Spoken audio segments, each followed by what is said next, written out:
some good news for you.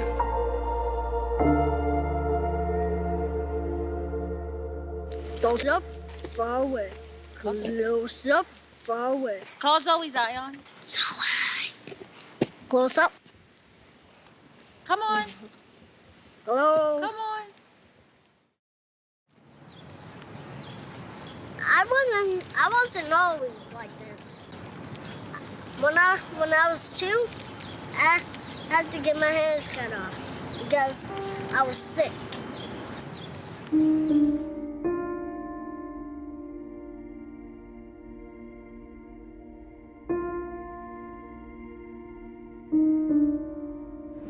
I don't know what a child's hand looks like. It could be this color or this color. I don't know.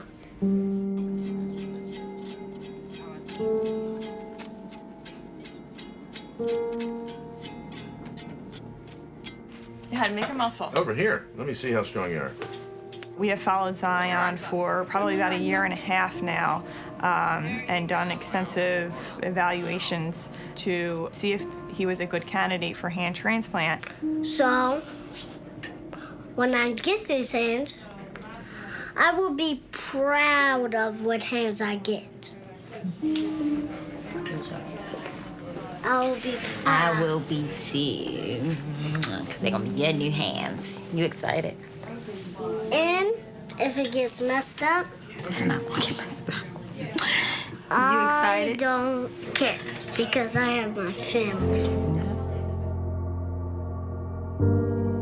As far as we know, it's never been even attempted in a child.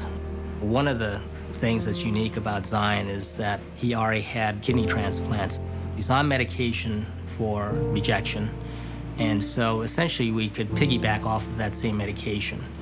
Our concerns about doing these hand transplants in anybody is that once you do it, the patient has to stay on lifelong medications so they don't reject. And those medications increase the risk of infection, and they also increase your risk of having some cancer develop later on in life. And so for a child, that's a very, very difficult decision. Stand up straight. Let me see your arm. Now, I want you to make a fist for me. Make a fist. Good. Relax. When I met Zion, I said, "Why do you want hands?" "Zion, why do you want hands?" He's a very, very intelligent young man. He said, "I want to swing on the monkey bars." My grandmother says I'm smarter than a lot of grown-ups. I'm really smarter than a lot of grown-ups. You know, that's sort of a milestone for a lot of kids. And why shouldn't he be like another child? And, you know, our hope is over time that indeed he'll be able to do that. If that's a TV camera, he wants to know if he's on TV. This is just like another hurdle that he jumps. There is no need. He jumped so many hurdles. He's so amazing. This isn't the first amazing thing that he's done. He's been doing amazing things since he's been sick. I don't know many adults that could handle half of his life on a day-to-day basis. Oh! But sometimes I just think some of my classmates, they don't mean to say mean things to me, but it just slips out. So either somebody says something to me, and then I just figure it slipped out, and they didn't mean to say it. Everybody has their own way of thinking things. Sure.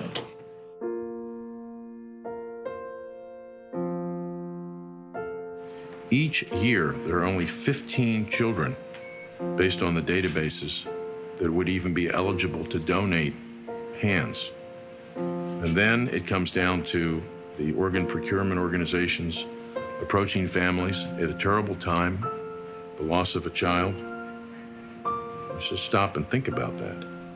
So the fact that he was put on the waiting list for hands in April, and 3 months later, this came along, that in and of itself is a remarkable story.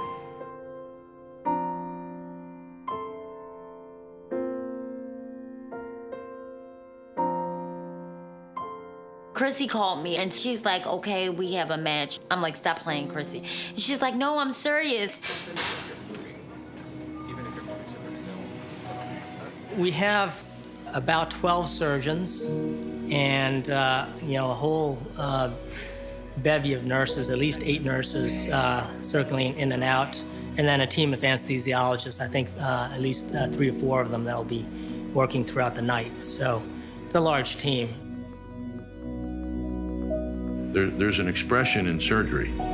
Preparation is the only shortcut you need. And particularly in surgery and in highly complex operations, we prepare.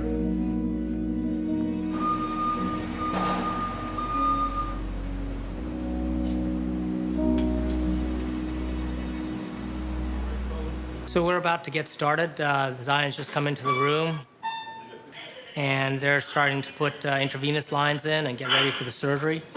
We'll prepare the donor limbs and the recipient sites, and then do the actual transplantation. So expect to be here all night, but hopefully at the end we'll have 2 hands on 2 arms. Okay, hi. Good to see you, Doctor. How are you? Ready? Good. We've rehearsed. We know our steps. We know each other. We know what we have to do today. And I think everybody assembled here has a commitment to this patient and making this a reality for this little boy. We can have complications. We can fail.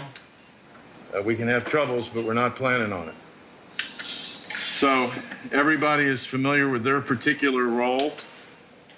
And I just want to say in advance, we'll do our best, and we're all here together.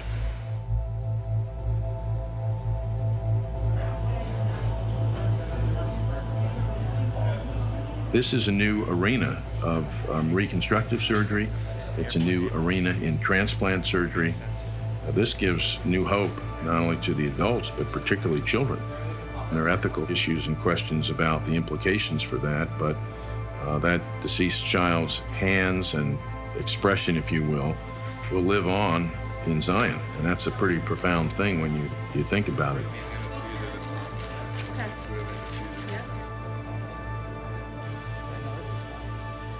In the beginning of the operation, we actually had 4 teams operating at the same time, and each of them had specific things they were supposed to do. So they had to find all the structures, put pre-made tags on for every single structure that we'd have to repair, and they would have to sew those onto the nerves, blood vessels, tendons, etc.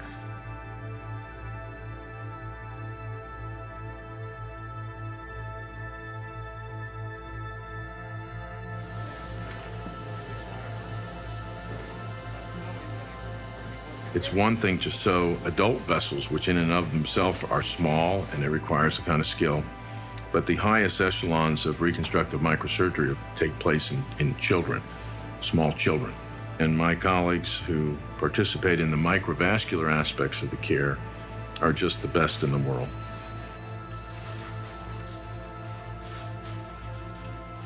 I think, the blade goes here, so we're gonna have to cut this really short.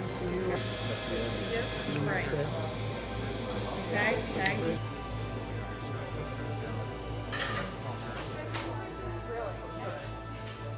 Blood is going across the hook up here. And you can see the hand right here starting to pink up. You see the capillary refill? You see that? See, it's white when I touch it, and then it pinks up. And now that's starting to get out to the level of the fingers. How's my baby? Zion's doing great. Doing well. He's doing well. Just came out to give you an update. Yeah. Thank you. So we've gone through a lot so Okay. far. We broke this thing down into 4 different parts. Okay. And we're on this last part here. So at this point, the hands have already been attached. So the bones are back together. And Dr. Levin and the other microsurgeons are working on putting the arteries and veins together. So we want to really make sure that this was going to work for our patient and work for a lifetime, not just a year. For us, this is really not just a technical exercise. It's really trying to restore a better level of lifetime function for these patients.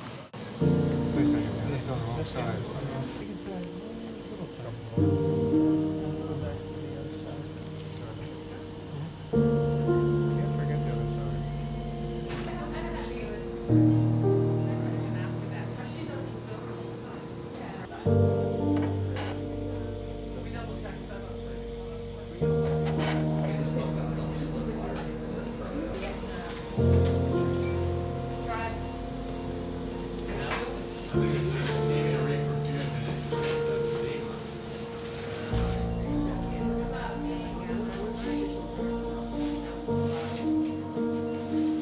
think all of you who know about microsurgery, and all of you do, know that we're not out of the woods, and this is sort of just the first step, and we have to be very vigilant, and we have a whole protocol on how to take care of this little guy, but from the bottom of my heart, thanks.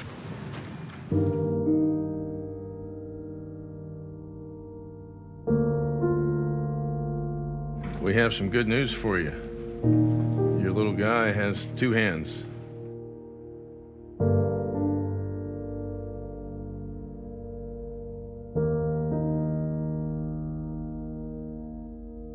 Hi, Zion. And so, what might we say about Zion Harvey in 10 years or 15 years? What might we say about this? I hope he's the first of literally hundreds or thousands of patients that are going to be afforded this operation.